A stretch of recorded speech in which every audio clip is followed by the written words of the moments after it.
Water signs, Merry Christmas po sa lahat. Ayan, 3 Christmas na po tayong magkakasama. Maraming salamat po sa walang sawang pagsuporta ninyo dito sa aking channel. Sobrang na-appreciate ko po kayong lahat. Ayan, from your likes, comments, and views, maraming salamat po.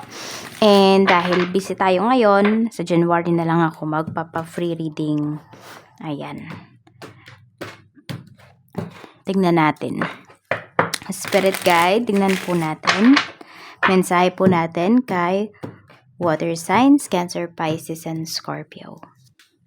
Meron tayo ditong Knight of Cups. Okay, so may mga help, may mga tulong kayo na marireceive dito. Actually, iba sa inyo may mga messages. Parang pagkagising nyo pa lang, yung phone ninyo, yung messenger ninyo, ayan po. Tumutunog na siya. I mean, madami na siyang notification kasi ayan po. Maraming tao dito na nagme-message or magme-message sa inyo. And actually, meron din ako nakikita. Talagang sasadyain pa kayo dyan sa bahay. Ayan po. Pupuntahan pa kayo. Meron tayo ditong 3 of Wands. Yes. Meron dito naman, pwedeng kayo naman yung may pupuntahan. So, ito naman, hindi makatulog. So, hindi naman nag-overthink, pero na-excite. More on na-excite.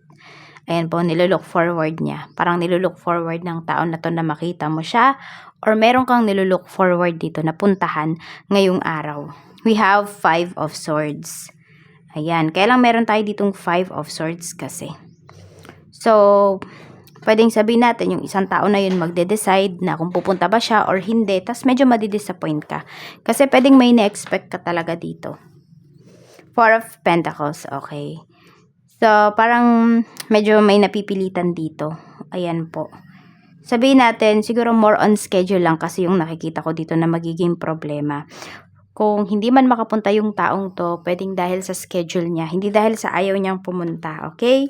Tignan natin kung ano pa yung mensahe, Spirit Guide. Mensahe pa po natin. Tingnan natin ano pa po, Spirit Guide. We have Alien. Okay, so ayan po. Pwede ngang meron kayong nilook forward dito na bagong puntahan. Could be pasyalan. Ayan po. So, tingnan natin. We have Gift.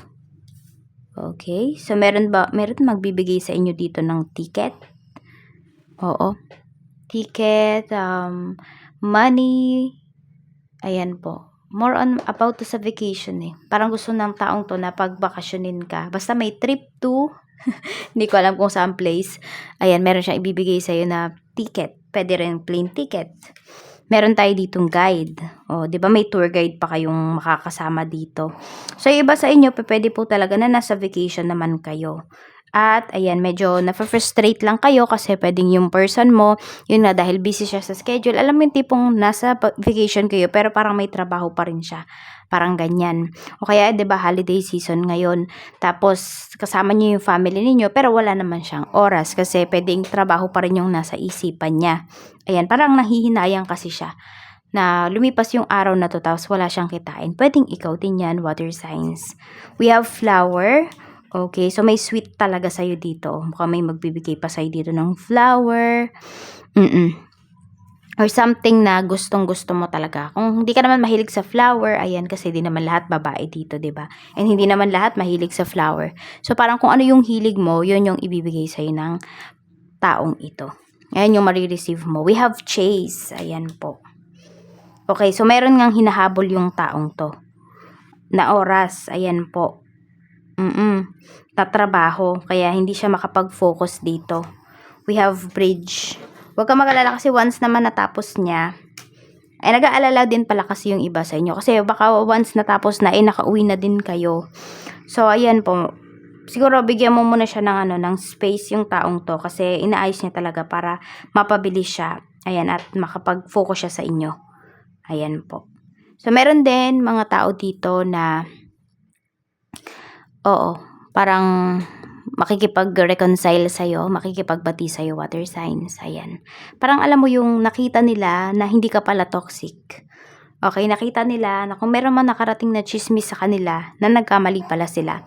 We have chase here, tignan mo, parang parang nung nalinawan sila, ayun, tas hinahabol ka na nila, bumabalik na sila, nakipag-usap na ulit sila sa'yo, ganyan. Stay strong and remain connected to what is important to you. So, mahalaga pa ba yung mga taong to? Kasi tignan mo, parang siniraan ka na ng mga taong to. Oh.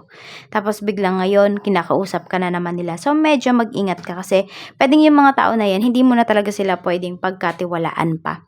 Kaya, huwag ka maging maging mabait. Tignan natin kung ano pa ang mensahe para sa'yo. Spirit guide, ano pa po yung mensahe natin? Mensahe po natin. Mayroon tayo ditong navigating by the stars. Follow your bliss. Ayan, follow daw your happiness ngayong araw na ito. So, 'di ba, kung mayroong mga bagay dito na magbibigay ng stress sa'yo, please, water signs, huwag mo munang isipin yan. Enjoyin mo muna yung moment. Enjoyin mo muna yung celebration na ito. Kung kayo man ay nagsiselebrate ng Christmas. Ayan, o yung iba naman sa inyo, ano bang makakapagbigay ng peace of mind sa inyo? Baka ang kailangan ninyo is tulog ngayong araw. So, matulog po kayo kung yan yung kailangan ninyo. Wondrous Universe, walk in beauty. Ayan, so meron naman talaga dito, mag-aabala pa po talaga kayo ngayong araw. I mean, talaga magpapaganda yung iba sa inyo. Narrow pathway, tread thoughtfully. So, ayan, pag-isipan nyo din. Ayan na, kung meron kayong ipapahid ngayon sa inyong mga mukha, sa inyong katawan, pag-isipan nyo daw kung okay ba talaga yan. Mag-ano muna kayo, mag-patch test muna kayo. No? Kasi baka mamaya may allergy kayo dyan sa isang ingredient na nandun sa gagamitin po ninyo. So, ayan po, sinasabi ni Universe, huwag makitid ang isipan. Okay? So, pwedeng, yun nga, baka may magtampo sa inyo or kayo yung magtampo. More on siguro mas yung kayo yung magtampo dun sa isang tao kasi pwedeng kasama nyo nga, pero pwede po na yung isipan naman niya wala sa inyo. Tignan natin kung ano pa ang mensahe pagdating naman sa iyong love life. Tignan natin. Pagdating po sa love life, Spirit Guide, kamusta po? Mayroon tayo ditong Knight of Wands. Merong mangungulit sa'yo dito ngayong araw. Actually, makulit yung energy ng person mo. Ayan. So, meron nga tayo ditong Knight of Pentacles. 2 of Cups. Ayos naman talaga yung relationship. Ayan. So, kung ito naman, hindi nyo pa karelasyon, pwedeng mangungulit to sa inyo. Pwedeng pupuntahan pa talaga kayo nito. As in, makikipagkita talaga sa'yo yung taong to. Water signs kasi seryosong seryoso siya sa'yo. Mayroon siyang love na nararamdaman sa'yo. There's passion, attraction, chemistry, and Knight of Pentacles. Yung taong to, gustong-gusto talaga niya na makasama ka at seryoso siya sa'yo. So, kung sino man yan, naiisip mo ngayon, ayun, siya na yun. Tingnan natin kung ano pa ang mensahe. Last message po natin, Spirit Guide for water signs, Cancer, Pisces, Scorpio, Sun, Moon, Rising, and Venus. We have 10 of Wands. May nai-stress dito. Pwede rin nag-e-effort. Tingnan natin. So, baka ito din yun, no?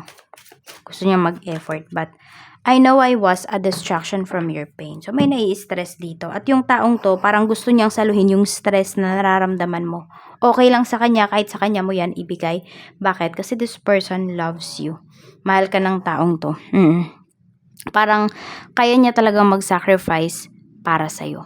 Ayan, kahit nga ito, parang, kahit sinasabi niya dito na kahit gawin mo kung rebound, okay lang sa akin. May ganun kapatay sa'yo. Water signs.